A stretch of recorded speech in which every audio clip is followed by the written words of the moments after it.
transtorno do pânico, ele é um dos transtornos mais frequentes atualmente, né, dentro da clínica psiquiátrica. Ele responde por cerca de 5 a 7% dos pacientes que nos procuram. Na população geral, mas no consultório, nos ambulatórios é bem mais frequente, né? O transtorno do pânico, ele se caracteriza por serem crises de pânico, né, recorrentes, ou seja, que acontecem mais de uma vez, e são crises que a gente chama de paroxísticas, ou seja, crises que não têm um fator desencadeante. Então, a pessoa está trabalhando em casa, ou cuidando do filho, ou fazendo comida, ou estudando, ela começa a apresentar subitamente sintomas de ansiedade. Então, que sintomas a pessoa pode apresentar, né? Então, coração disparar, né? Taquicardia, sudorese, suor nas mãos, nos pés, na testa.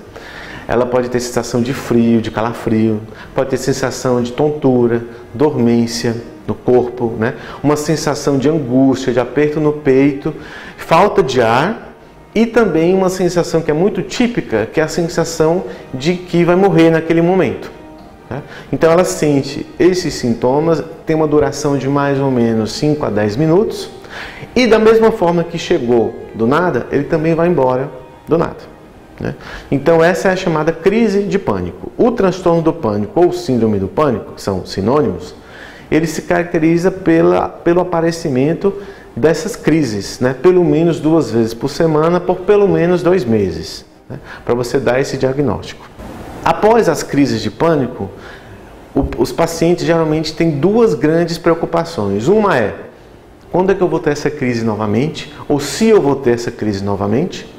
E a outra preocupação muito frequente é, será que essa crise vai me fazer enlouquecer? Será que eu vou perder o controle? Será que eu vou fazer alguma coisa contra a minha vida nesse momento? Então são essas 2 grandes dúvidas do paciente. Então ele pode, em função da preocupação de ter outras crises, ele pode ter uma série de situações que a gente vai chamar de comportamentos evitativos. Então, com medo de ter crise, ele pode parar de sair de casa, com medo de ter essa crise na rua, ele pode evitar lugares, grandes aglomerações, né, que a gente vai chamar de agorafobia, né, fobia de aglomerações, pode prejudicar no trabalho, pode querer não ir mais trabalhar, pode até querer não mais cuidar dos filhos, da casa e do marido ou da esposa, né? Então, o transtorno do pânico ele pode ter um grande impacto negativo na qualidade de vida das pessoas. Muitas vezes eles são confundidos com ataque do coração. Então, em hospitais clínicos, né, nos pronto-socorros, é muito frequente os médicos clínicos receberem pessoas dizendo que estão tendo um ataque cardíaco e aí após realizarem todos os exames se mostram normais e no final das contas o diagnóstico é a síndrome do pânico.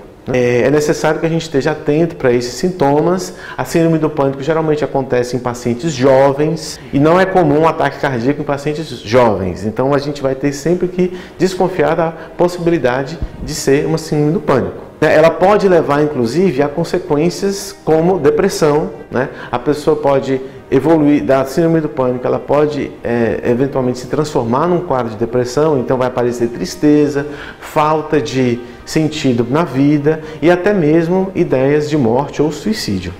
Felizmente o tratamento da síndrome do pânico é um tratamento que é bastante eficaz, né? E ele consiste na administração de algumas medicações, que são medicações que vão combater a ansiedade, né?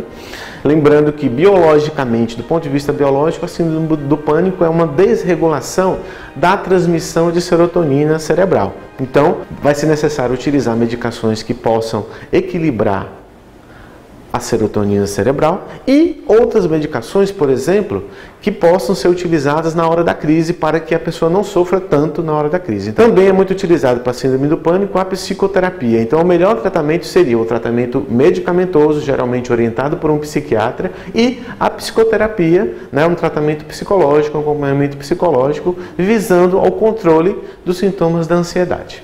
Uma coisa importante que a gente deva ressaltar é que essas medicações, o tratamento da síndrome do pânico, ele é um tratamento que tem começo, meio e fim, né? Uma vez iniciado os sintomas e o tratamento, esse tratamento ele tem uma duração em média de 6 meses, né? Podendo ser prolongado até 1 ano, dependendo da melhora mais rápida ou não tão rápida do paciente. Então isso vai variar bastante conforme cada pessoa. Em média, o tratamento ele tem duração de 6 meses. É importante ressaltar que as medicações elas não causam dependência.